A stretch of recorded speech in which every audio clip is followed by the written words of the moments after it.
काल के निर्माता हैं, क्योंकि जो शिव है वह अनादि देव के रूप में माने जाते हैं और काल भी अनादि, स्वभावतः महाकाल भी अनादि है। तो मित्रों, मैं विनोद कश्यप इस समय उज्जैन में हूँ और उज्जैन, ये आप मेरे पीछे देख सकते हैं, महाकाल मंदिर है। ये ज्योतिर्लिंग है।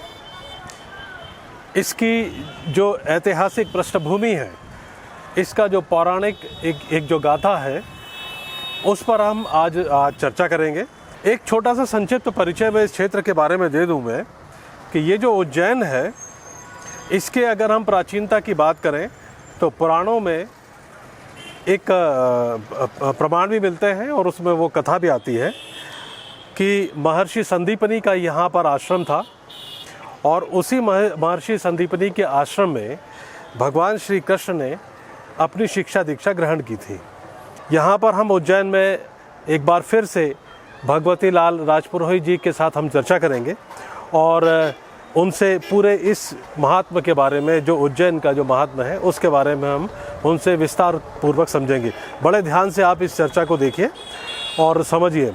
भगवती लाल राजपुरोहित जी, हमारे दर्शकों को कृपया ये बताइए कि महाकाल मंदिर से क्या अभिप्राय है, अगर हम इसको समझें तत्व, इतिहास और संरचना के परिप्रेक्ष्य में। वास्तव में पौराणिक काल से लगा करके आज तक भारत की आस्था का केंद्र है और उस स्थान के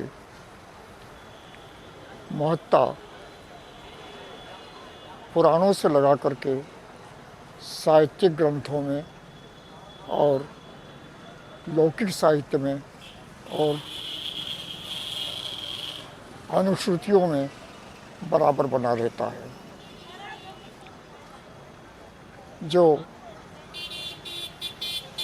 शास्त्र हो, चाहे साहित्य हो, चाहे लोक साहित्य हो, सब में महाकाल की प्रशंसा प्राप्त होती है। चाहे वैदिक साहित्य हो या जैन साहित्य हो या अन्य कोई भी साहित्य हो, चाहे फारसी साहित्य हो, उन सब में महाकाल की चर्चा प्राप्त होती है।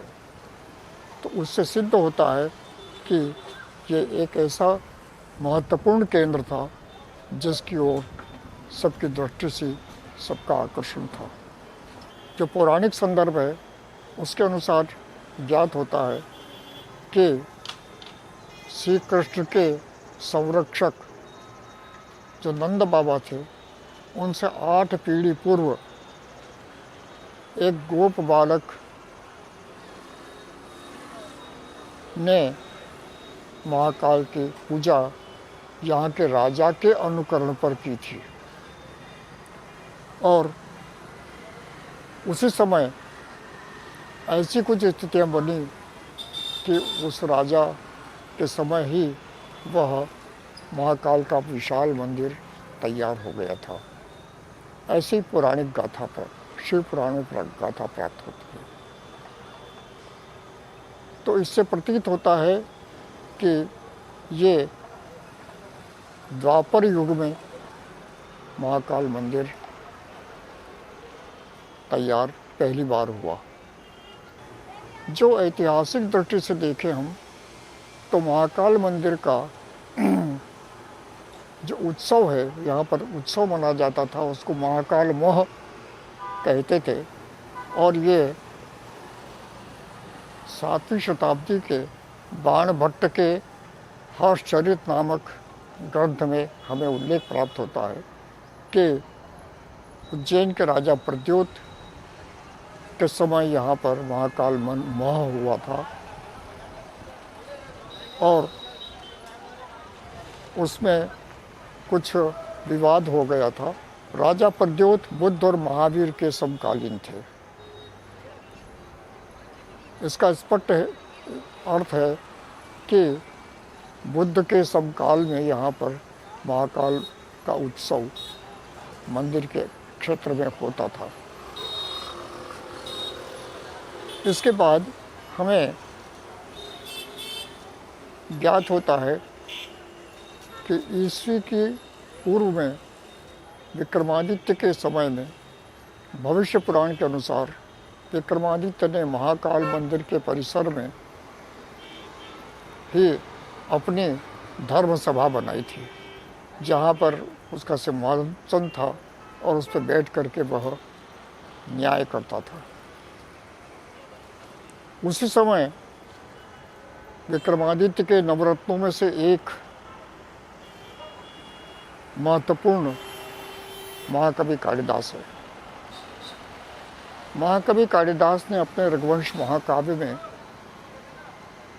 लिखा है कि असौ महाकाल निकेतनस्य वसन्न दूरे किल चंद्रमौले, यानी चंद्रमौली महाकाल के मंदिर के पास ही विक्र राजा का राजमहल था। तो इसका मतलब है कि उस समय भी ईस्वी की पूर्व पहली शताब्दी में जब विक्रम संवत आरंभ हुआ, उन दिनों भी महाकाल मंदिर विद्यमान था और उस क्षेत्र का विस्तार उन्होंने अपनी धर्मसभा बना करके किया था। ज्योतिषीय गणनाओं का सीधा संबंध इस महाकाल क्षेत्र से है, खासकर ज्योतिर्लिंग जहां स्थित है। वो क्या है, कैसे हम समझेंगे इस बात को? ज्योतिष जो है वह ग्रह नक्षत्रों के आधार पर काल गणना है। उसके लिए कुछ सिद्धांत ज्योतिष में बने हुए हैं और उन्होंने स्थान तय कर रखे हैं। उसमें कल्पना की गई है कि जो भूमध्य रेखा है आज के विपरीत वो दक्षिण से उत्तर की ओर जाती थी और उस भूमध्य रेखा में लंका से उज्जैनी, उज्जैनी से रोहतक, वहाँ से मेरू तक वो रेखा थी। उसी रेखा को काटते हुए कर्क रेखा यहाँ से गुजरती है। तो सारे संसार में भूमध्य रेखा और कर्क रेखा को का मिलन स्थल वो उज्जैनी में बताया जाता है।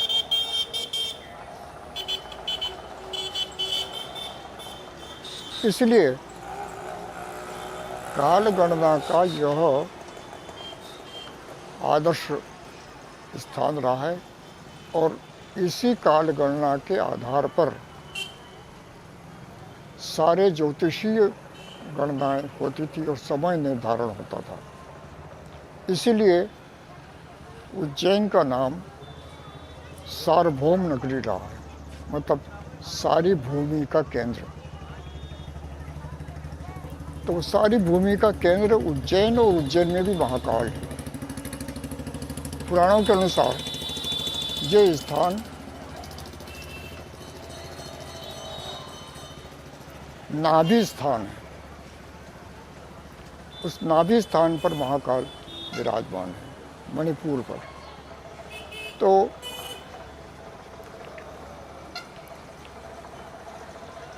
अरब में, अरबी भाषा में अजीन शब्द है। एनसाइक्लोपीडिया ब्रिटानिका में ये बात आई है कि अजीन शब्द जो है वो उज्जैन के लिए बोध होता है और अजीन का अर्थ होता है केंद्र।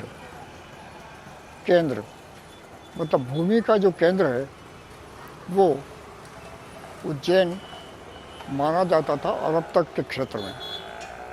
ये पारंपरिक शब्द है। तो ये जो बातें हैं ये ज्योतिष के प्रसिद्ध सिद्धांत ग्रंथ सूर्य सिद्धांत में भी लिखी गई है। वहाँ से लगा करके बाद के जितने भी, चाहे वराहमिहिर हो, चाहे बाद के ज्योतिषी हो, प्रसिद्ध ज्योतिषी हो, वो सब उस चीज़ को मानते रहे और आज तक माना जाता है। तो काल गणना का केंद्र रहा है और काल का जो देवता है, समय का जो देवता है, वह महाकाल है। इसलिए महाकाल जो है वह उस ज्योतिषीय दृष्टि से भी महत्वपूर्ण देवता है। और इसीलिए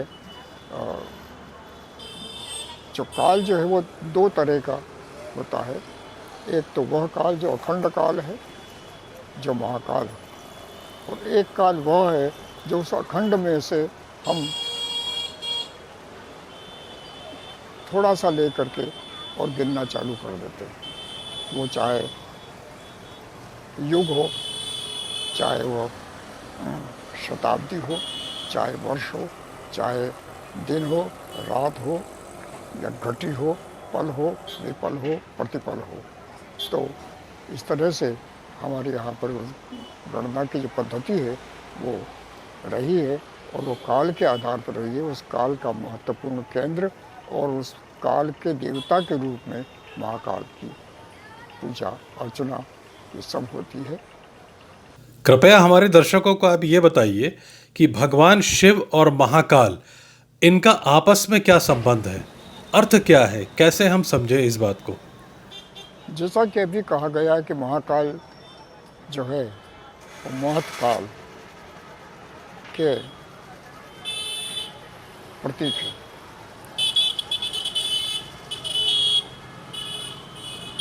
और जो शिव हैं वो महादेव है, देवताओं में महान। शिव का अर्थ होता है कल्याण करने वाले, और शंकर का अर्थ होता है शांति करने वाले। तो महादेव जो है वो काल के निर्माता हैं, क्योंकि जो शिव है वह अनादि देव के रूप में माने जाते हैं, और काल भी अनादि है, स्वभावतः महाकाल भी अनादि है। तो अनादि जो होगा वो तो महादेव ही होगा। तो दूसरा ये है कि महाकाल को पौराणिक आधार पर भी शिव ही माना गया है, और ज्योतिर्लिंग माना गया है। ज्योतिर्लिंग इसलिए माना गया है कि वह प्रकाश के देवता हैं। प्रकाश, अग्नि का जो स्तंभ है बना था वो इतना अपार था कि ब्रह्मा और विष्णु भी उसको पार नहीं कर पाए थे, कथा कहती है। उस शिवलिंग के रूप में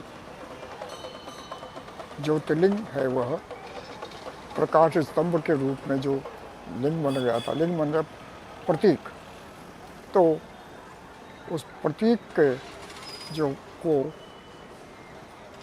महाकाल नाम दिया गया समय के लिए।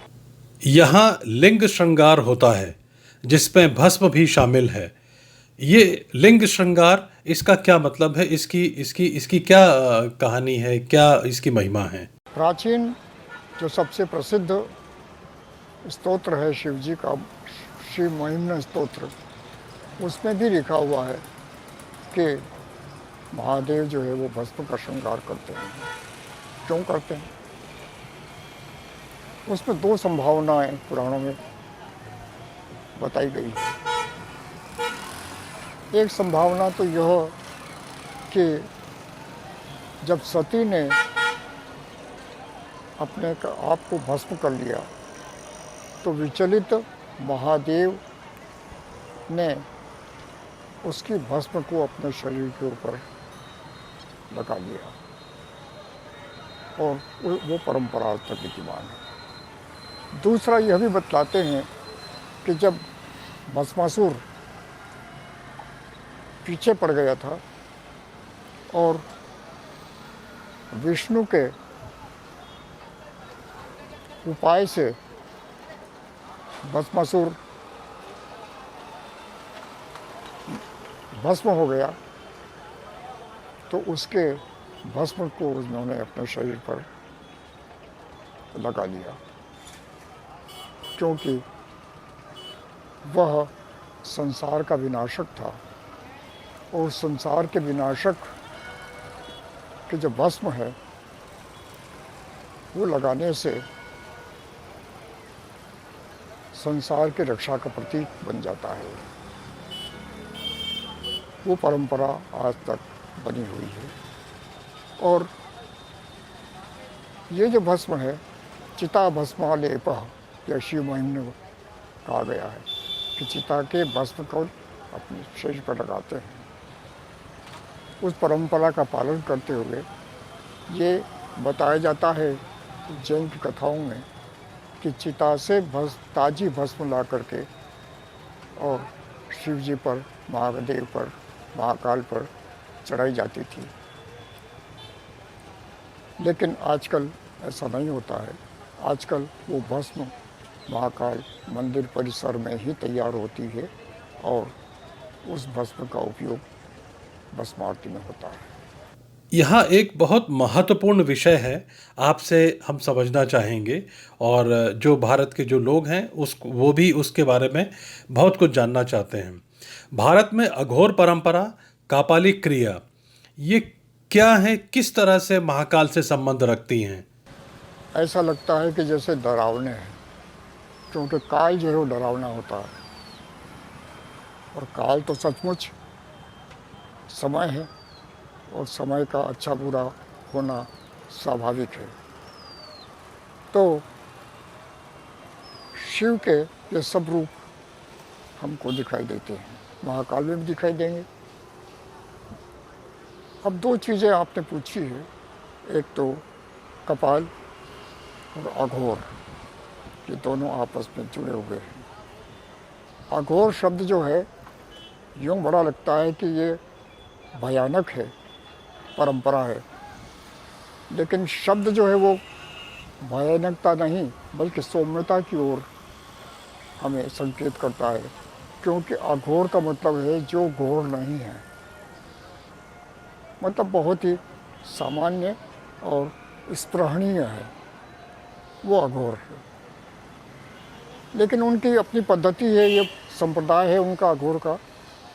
महिम्न में तो कहा गया है अघोरान्न परो मंत्र, अघोर से बढ़कर के, अघोर मंत्र से बढ़कर के कोई मंत्र नहीं है। तो इसका मतलब यही है कि वो अघोर जो है परंपरा, उस परंपरा का ही शिव महिम्न स्तोत्रकार भी था, तभी उसने ये लिखा। तो ये जो कापालिक जो लोग हैं ये कहाँ से आ गए? उन्होंने कहा कि ये जो कथाएं कहती है पुराण की कि जो जब ब्रह्मा का 5वां सिर हटा दिया तो उस सिर का जो कपाल था, उस कपाल को अपने हाथ में उनने रखा, उसका प्रतीक है वो। और वो जो 5वां जो सिर था ब्रह्मा का, वो इतना विकट था कि उस सारे देवगण उससे भी त्रस्त हो गए थे। इसलिए उस सबकी शांति के लिए उस 5वें मुख को हटाया था। तो वो जो कपाल है वह भी एक प्रकार से प्रतीक है अशांति का समाप्त करने का। तो और अघोर जो है वह भी घोर नहीं है, शांति का प्रतीक है। दोनों मिलाकर के ये शिव जी के रूप में हमें ज्ञात होते हैं और उनसे जुड़े हुए रहते हैं। इसीलिए शिव जी के जो उपासक हैं, कापालिक जो लोग हैं, वो पहले कहे अनुसार भस्म अपने शरीर पर लगाते हैं, वो अघोर भी कहलाते हैं, वो कापालिक भी कहलाते हैं। और कापालिकों की जो चर्चा है वह तो हमारे प्राचीन साहित्य बृहद कथा में बार बार आती है उज्जैन के संदर्भ में। और यह भी कहा जाता है कि वो परंपरा निरंतर थी और शंकराचार्य जी का भी उनसे संवाद विवाद हुआ था। उज्जैन में जब शंकराचार्य आए थे तब उनसे अघोरियों से उनसे चर्चा हुई थी। एक आखिरी प्रश्न है जो कि हमारे दर्शक आपके माध्यम से जानना चाहेंगे कि ये कहते हैं कि शिवलिंग असीम ऊर्जा का क्षेत्र होता है। ये असीम ऊर्जा का जो क्षेत्र है, इसका क्या मतलब है? क्या आज महाकाल भारत के करोड़ों लोगों के जनमानस में वह वैसा ही प्रभाव रखता है जैसे सदियों पहले रहता था भारत के लोगों में? पौराणिक कथा के अनुसार वो ज्योतिर्लिंग है और प्रभामंडल भी ज्योति है। पौराणिक कथा के अनुसार वो ज्योति स्तंभ है और ज्योति जो है वो ऊर्जा का प्रतीक होता है। तो कौन सा भी ज्योतिर्लिंग हो वह ऊर्जा का प्रतीक है और उसके प्रति आकर्षण होना स्वाभाविक है। उज्जैनी में महाकाल है। जब मध्य भारत की ओर उन्मुख होता है कोई भी तीर्थयात्री तो स्वभावतः वो उज्जैन की उपेक्षा नहीं कर पाता है। जो आस्थावान है वो, कालिदास ने भी अपने मेघदूत में कहा है, मेघ को कहा है कि विदिशा से तुम रास्ता तो तुम्हारे मेघ के लिए टेढ़ा पड़ेगा लेकिन उज्जैन जाना मत भूलना। और उज्जैन के दर्शन करना, वहाँ महाकाल का स्थान है तो और महाकाल की चर्चा करता है। तो इस तरह से प्राचीन काल से ही पर्यटकों का ये एक केंद्र रहा है और महाकाल के दर्शन भी की लालसा प्राचीन काल से निरंतर रही है जनता में। मैंने बतलाया जैसे पिछले इसमें कि किस तरह से राजा महाराजा भी इस क्षेत्र में आते थे तो उज्जैन आते थे, उज्जैन ठहरते थे, महाकाल के दर्शन करते थे और वो करते करते आज तक आते हैं। चाहे राष्ट्रपति हो वो भी उज्जैन आते हैं तो महाकाल के दर्शन करते हैं और अपने आप जीवन को सार्थक करते हैं।